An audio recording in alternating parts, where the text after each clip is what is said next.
সুপ্রিয় দর্শক, আজ আমাদের স্টুডিওতে এসে উপস্থিত হয়েছেন চট্টগ্রামের সেই খাগড়াছড়িতে বসবাসরত দয়ারানী ত্রিপুরা।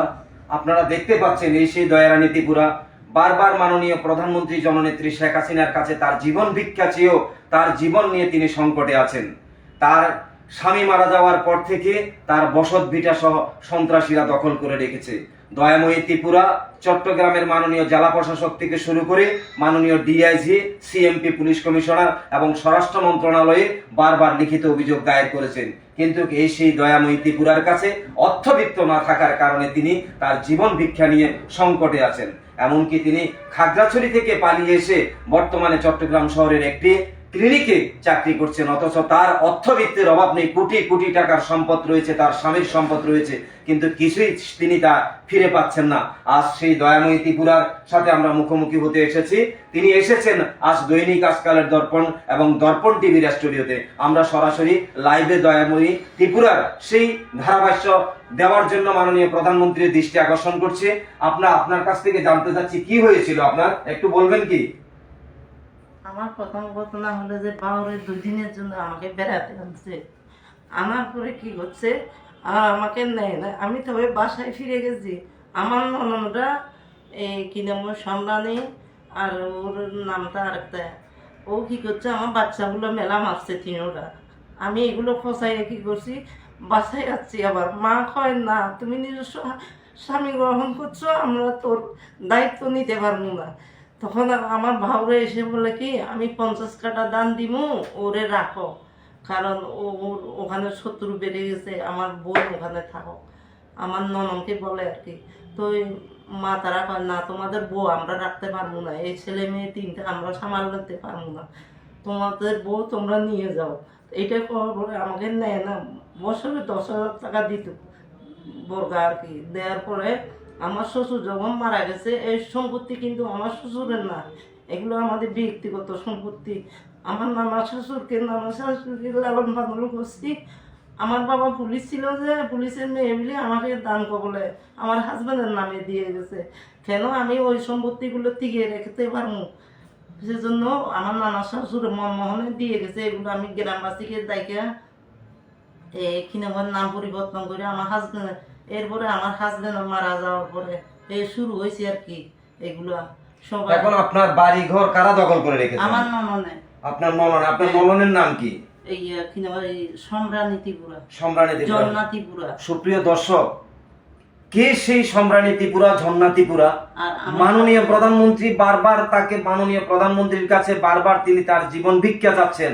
তার বসত ভিটাগুলো ফিরে পাওয়ার জন্য তিনি চট্টগ্রামের সেই জেলা প্রশাসক থেকে শুরু করে মাননীয় ডিআইজি, সিএমপি পুলিশ কমিশনার, স্বরাষ্ট্র মন্ত্রণালয়ে বারবার অভিযোগ করেছেন, লিখিত অভিযোগ করেছেন, বিচারের প্রার্থনা করেছেন, কিন্তু বিচারের কাঠগড়ায় গেলে তিনি সেই সুষ্ঠু বিচার পাচ্ছে না।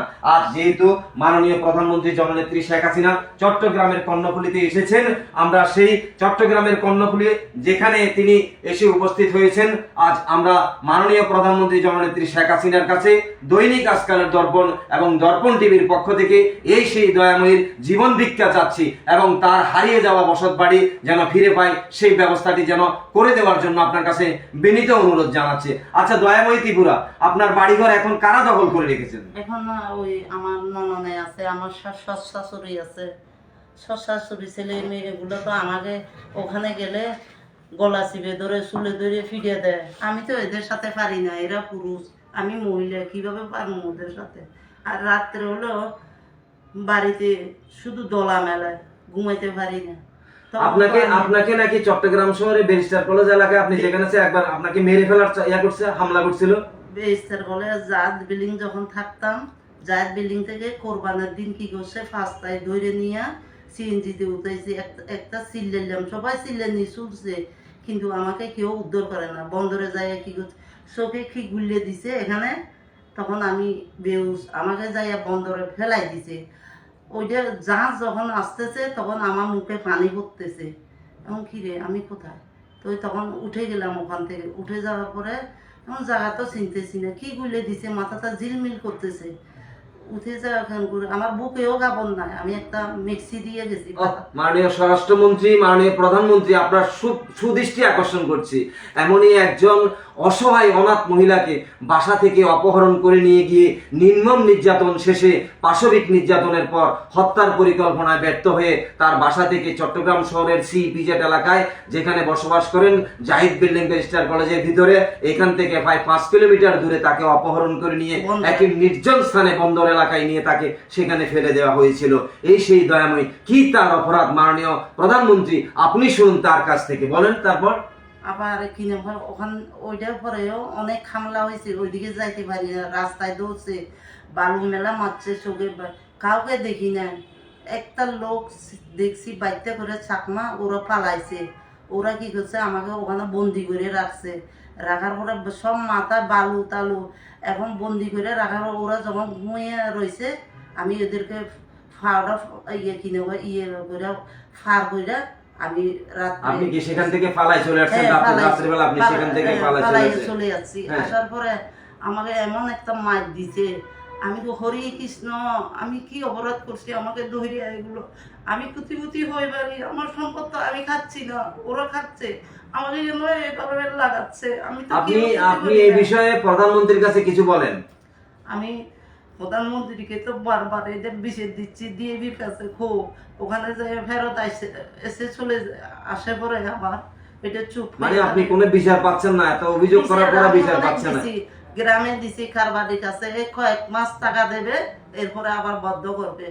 ওইদিকে রাত্রে এসে কারা কারা আসে এগুলো জানি না, বাড়ির লাইতে মারে দরজা খোলার পরে কি নাম হয় আমি ওখান থেকে উদ্ধার হয়, আমার সাথে তো পারে না, তখন মোবাইল টুবেল নিয়ে যাইতো। অনেকবার কত না, এগুলো বললে অনেক দেরি হয়। কিসের জন্য আমার এগুলো বললে। আপনার ছেলে মেয়ে কয়জন? আমার 2 মেয়ে 1 ছেলে। তাদের কি বিয়ে হয়েছে? সবাই বিয়ে তো হয়েছে। ওরা কি বলে আপনাকে আপনার জায়গা সম্পদ নিয়ে? ওদেরকে এখন আমার ওই কিনে ননভোজের ছেলে কিনে আমার বিএমপি পুরো ইয়ার থেকে চাঁদপুর থেকে, ওর বিএমপি, ও কি করতেছে এখন আমার মেয়েদের থেকে ছবি টবি নিয়ে এখন ওয়াদুদ বইয়ের কাছে যাই নাম পরিবর্তন করে দিচ্ছে। তো দিচ্ছে, আমার থেকে একবার জিজ্ঞেস করতে পারলো না শাশুড়ি, এগুলো আপনি বুড়ো হলে কোথায় যাবে, কোথায় যাইয়ে দাঁড়াবে, এগুলো যে সব নাম পরিবর্তন করে দিচ্ছে ও। এই তো কয়েকদিনের ভিতরে ওয়াদুদ বইয়ের কাছে আইছে ও, ওগুলো তো সন্ত্রাসী, এগুলো বাড়ির লোক। দর্শক আপনারা দেখতে পাচ্ছেন, দয়াময়ী ত্রিপুরা ওনার পূর্বপুরুষ থেকে নৌকায় ভোট দিয়ে আসছে। নৌকায় ভোট দিয়ে আসার কারণে তার অপরাধ, কেন আওয়ামী লীগ করে, কেন নৌকায় ভোট দেয়, তার এখন সয় সম্পদ সবকিছু যারা আছে পার্বত্য এলাকার সন্ত্রাসীদের সাথে হাত মিলিয়ে সেখানকার কিছু বিএনপি জামাতের সন্ত্রাসীরা মিলে তার বাড়িঘর দখল করে নিচ্ছে। আপনারা তার মুখেই শুনতে পেলেন, তার পূর্বপুরুষ থেকে শুরু করে তার স্বামী থেকে শুরু করে সবাই নৌকায় ভোট দিয়ে এসেছিল।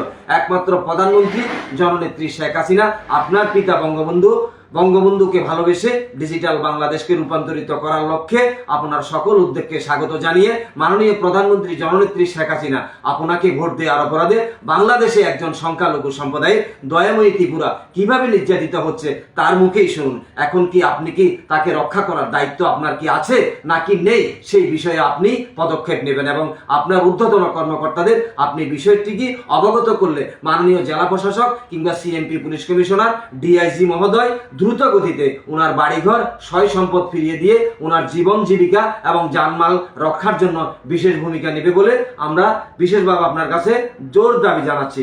অবশেষে আজকের এই টক শো এবং দুর্ঘটনা মুক্ত এলাকা জীবনের সন্ধানে জীবিকা যেখানে ছুটে চলে সেখানে আমরা আছি দৈনিক আজকালের দর্পণ এবং দর্পণ টিভি। আজকে আমাদের এই স্টুডিওতে বিশেষ জীবনধারা নিয়ে যে দুর্ঘটনা নিয়ে যে ধারাবাহিক যে একটি অনুসন্ধান প্রতিবেদনের আমরা যে বিশেষ পর্ব পরিবেশন করলাম, আপনাদের কাছে ভালো লাগলে একটি লাইক, একটি কমেন্ট এবং শেয়ার দিয়ে দর্পণ টিভির পাশে থাকবেন, এই আশা রেখে উক্ত দয়াময়ী ত্রিপুরার সেই যেন সুনির্দিষ্ট একটা বিচার পায় এই আশা রেখে ফিরে যাচ্ছি।